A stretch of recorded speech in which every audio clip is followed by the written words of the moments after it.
Hi, when it comes to cleaners for hardwood or any kind of floor cleaner, make sure it does hardwood and not just a laminate and ceramic tiles.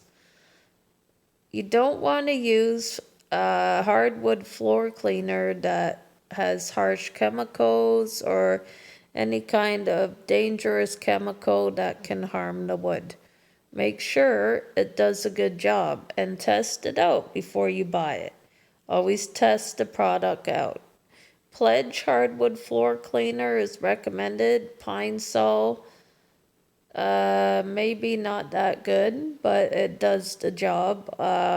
Murphy's Oil, if you want to try that, you don't use too much. And distilled water could help, but not too much.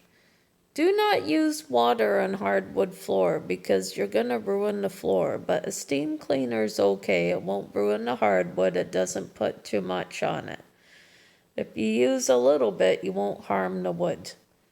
If you use gobs of water, you'll harm the wood. Make sure you're going against the grain when you're washing or using the steam mop. Always go up and down the grain. The grain will help the wood shine and stay brand new looking and make the place look nice. And also, it's great if you're having company over and you don't want to be bothered mopping. You just take out the steam mop and mop your floors with it. It's a really good tool for beginners.